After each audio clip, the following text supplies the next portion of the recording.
we welcome Block Party.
So I'm going to use my full name.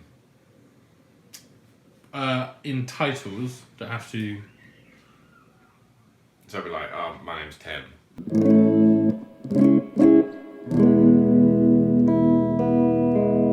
So let's say we're starting a documentary from a place of no knowledge at all. What? Safe to assume I have no knowledge. No knowledge, right.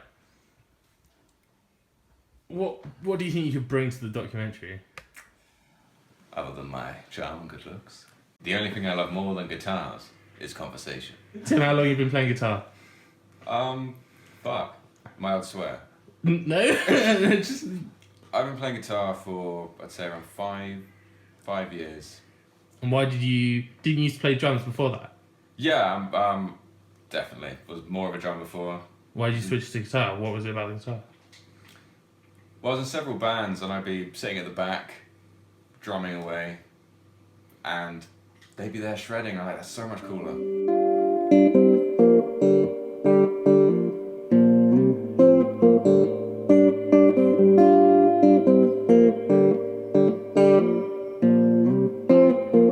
So how good do you think you are at the guitar?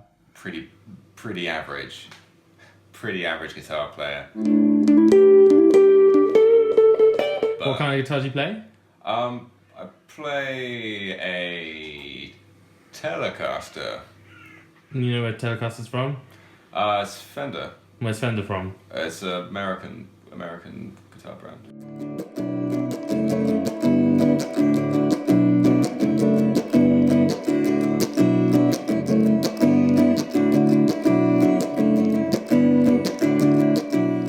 Bizarre when you think about great guitar bands, you're thinking The Who, Led Zeppelin, Blur. Oasis at a push. Yeah, I suppose you said Oasis before Blur. Yeah, me too, but you think of Oasis more of a guitar band than Blur. And they got those Union Jacks on them as well. Yeah, they do. Kind of ironic. It is ironic to have a British flag on an American-made guitar. Yeah, but enough about that. Here's Wonderwall.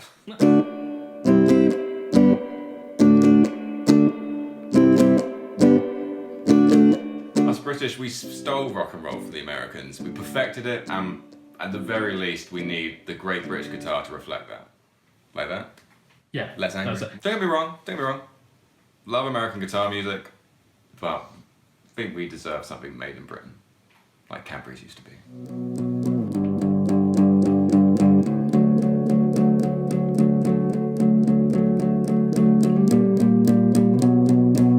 I mean, yeah, there's no way I would have got a girlfriend if I didn't play guitar. I mean, I don't have that much to offer as a person, but if you can even play a simple G, C, D, I mean, you're in.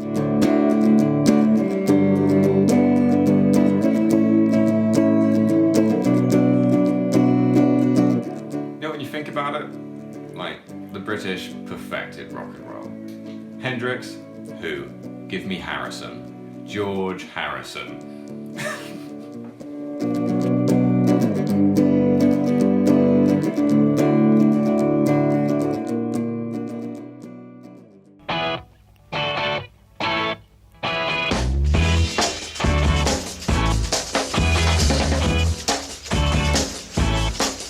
To find out more, and because my internet connection is down, I'm travelling out into the real world to find some real people with real knowledge. This is me on the train.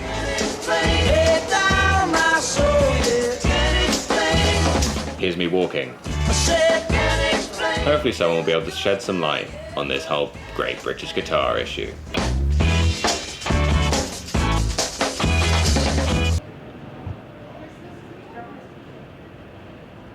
So Tim, where are we? Well, we're at London's music mecca. We're in Denmark Street. I mean, the Rolling Stones recorded here, the Sex Pistols lived here, and every day someone comes here to buy their first guitar.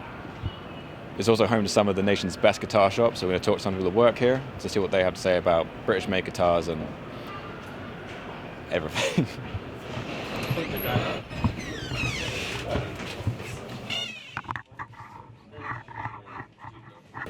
But why do you think it is that, on the whole, American guitars are more popular than British-made guitars? That's a good question. Well, they got there first in terms of maybe building stuff, and it coincided with the advent of rock and roll.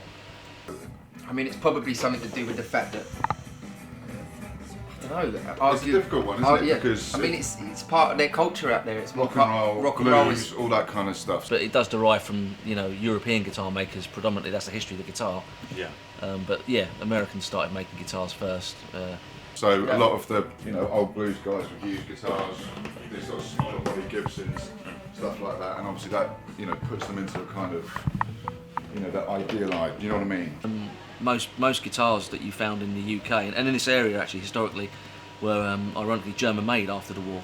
Brands like Hofner and Framus and brands from Holland, all relatively low quality compared to the Gibsons and Fenders. And As a folk artist myself, well, I want to be campfire musician at best, but folk artist, I like British guitars. So there's a Irish maker called Loudon who makes acoustic guitars, and I just think they're some of the best made instruments that's ever been made. I guess what's odd is that so many of the iconic guitar bands are British anyway. I know. Tell me about there it. still isn't. No, that's right. That's a very, very good point. And they're Fender using or Gibsons, Gibson. Yeah. and all that. I would say Burns, Gordon Smith. Yeah. Gordon Smith's a great example. But yeah, Burns back in the day in the '60s, they were pretty well renowned, weren't they? there's not many other musicians I can think of off the top of my head really that stuck with those kind of guitars. All the classic British guys, that started out in the late 50s and in the early 60s all started off on cheaper imports because that's all they could afford.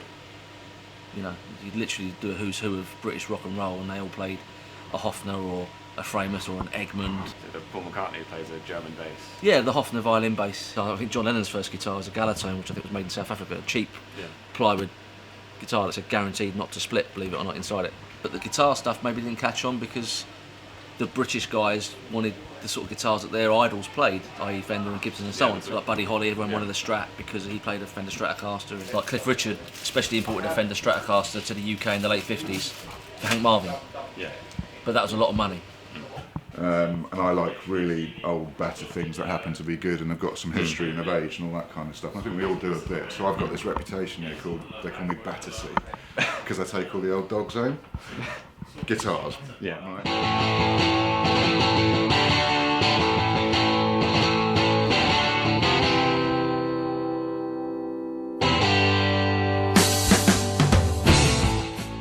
The word on the Denmark Street was that we had to talk to John from Wanjo Guitars, so we sat down for a chat. Hi John, how long have you been working in Denmark Street? I've been working in Denmark Street for 3.5, nearly 4 years. Okay, so you get to know it pretty well. Yeah, I'd say so, yeah. And what would you say is the most popular guitar you sell here? Obviously the big ones are things like, in this shop particularly, we do a lot of Fenders, we do a lot of Gretsch and Rickenbackers and Godin stuff and Loudons and that sort of thing. A lot of acoustics and electrics, but Okay. Fender's obviously the big one. We're a big dealer for Fender. Okay, so like predominantly American-made guitars. Why do you think there are so many like iconic British guitar bands, but not that iconic British guitar? Well, it was now is a different time. I mean, back in the 60s and so on, we had a lot of companies like, you had Hutchins were making some cool stuff. Burns obviously is like the British Leo Fender. Yeah. I think if you look at it now, I think it's the way we view guitars as musicians as well, because the big thing is obviously your big names are your Gibson, Fender, Ricky, which are all American companies, right? But also the way that we build guitars here, or have, certainly in the modern day, there's a lot of smaller companies like Loudon, for example, your boys up there, which are making stuff in Northern Ireland, and it tends to be more of we've got a better folk tradition here, even though a lot of our big bands were rock and roll bands like Zeppelin and Sabbath and all the rest of it, but they were using American stuff. But then we've got big guitar brands on the continent like Duesenberg, you know, huge German company, but you don't hear about them that much over here because they're German, you know, and they don't advertise over here as much. You get Godin in Canada, it's the same thing. Godin's just as common as Fender in North America. Okay. But they're lesser known over here because they don't advertise as much. I think it's a marketing thing as well. It is a marketing thing. And also because the British builders that we do have, companies like Patrick Eggle doing electric stuff, and you get guys like James Nelson doing, Ian Nelson doing smaller things and all that. It tends to be more boutique here. Okay, Guys so want like to take smaller time, independents. smaller independent companies. More bespoke. It'd be nice to see a big British guitar company coming in, but also we don't have the space for the manufacturing plants and all the rest of it that they do in the States. It's a confidence thing and a cultural thing. If you say electric guitars to somebody, the first thing they're going to think of is, you know, American stuff. A Les Paul. Yeah, a Les Paul or a Fender. I mean, that's some guys, like, we know this and we're musicians, but to talk about it is a different thing. You don't want to put a foot wrong. Yeah. But at the same time, somebody asks you a question, you've got to give them an honest answer. So I think that's very important. It's important what we do, but it's important if somebody asks you about something like that. So, Well, thanks so much for your time. no problem at all, boys.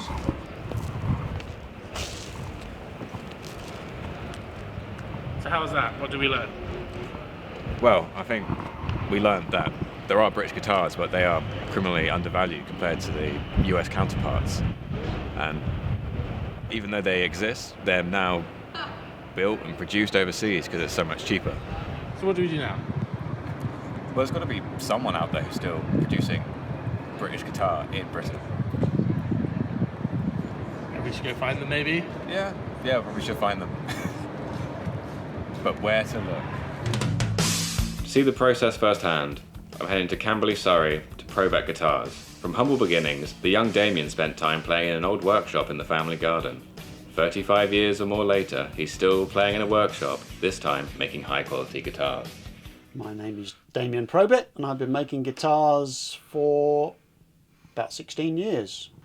And do you mainly make guitars bespoke to order, or are you straight to market? What? Mainly to order. You know, I'd like to make some, you know, which were available to sell, but people keep ordering them, so I keep making them, and that keeps me busy. So that's the way it works. And what drew you to guitars, do you think, in the first place?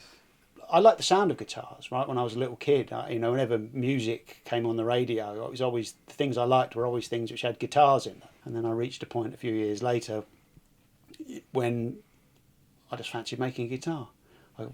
All the guitars I wanted to buy were out of my price range, so I thought I'd make one. So what are your main influences for the design of your guitars? I'm mainly influenced by, like most people, the old classics really, and all the great old guitars, Les Pauls, Stratocasters, all that type of thing, and those are kind of the guitars I like. This room is, I suppose, what you call the dusty room, which is where most of the messier processes take place. This is a very basic combination woodworking machine, so it's a table saw and a planer, which I use for cutting up timber into blanks and thicknessing and preparing it. This guitar here, both the neck and the body start as a big, 20 foot by 16 inch plank of wood by 2.5 inches thick. The next stage after that, for most things, is this machine here, which is a thickness sander, which takes things down to final dimension. There's always steps in between these things, which is why it's always difficult to answer the question, how long does it take to make a guitar? Because you never just start and work all the way through. This is a small bandsaw, which I use for cutting out shaped work. If you're talking bodies, the next thing would be that funny looking machine over there, which is a thing called a pin router, which is used for, you have a template which attaches to the workpiece and you guide it around and it cuts whatever shape your template is out. Then the workbench for all workbenchy things. General, whatever needs to be done, sort of dusty work gets done on there. You mentioned the British market's a lot smaller and that you make most of your guitars bespoke to order. Where would you say you're selling the most guitars? Is it in the UK or is it overseas? Almost everything goes overseas. There's 6 guitars I'm about to start painting now, and all 6 of them are going overseas. 5 to the US and 1 to China. I actually made a guitar for a guy called Pele Almqvist, who's the lead singer of a band called The Hives. Do what I want, 'cause I can, and if I don't, because I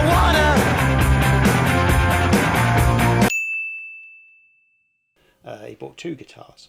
Probably the biggest name is a guy called James Valentine, who's the guitar player in a band called Maroon 5. And it goes like this. Take me by the tongue and I'll know you. Kiss me till you're drunk and now. Who are fairly big.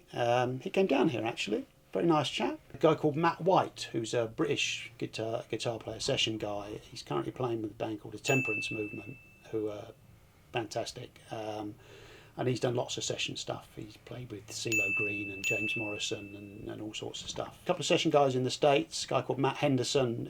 He's got a couple of my guitars. There is, here in the UK, there is that some sort of natural resistance to something that's made here. The guitar market is, for better or for worse, mostly quite conservative. The greater part of the guitar market, and that's throughout the world, is very conservative. Not me. I'm here. I'm not hiding, and that's me. I'm not hiding. Except the Hives get to go out and play gigs all over the place, and I get to stay here in my little dusty workshop. So I always remember that. I thought it was an applicable turn of phrase. Yeah, I'm not hiding.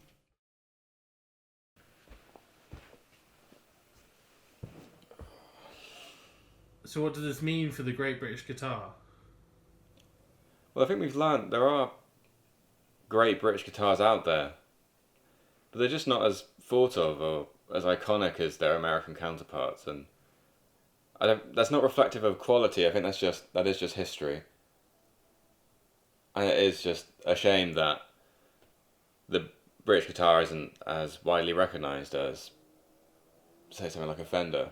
At the end of the day, it's a guitar. It's an instrument, and you don't judge the instrument just by itself, you judge the instrument by who's playing it. And I think that we may not have the most iconic guitars, but I think we do have some of the most iconic guitarists.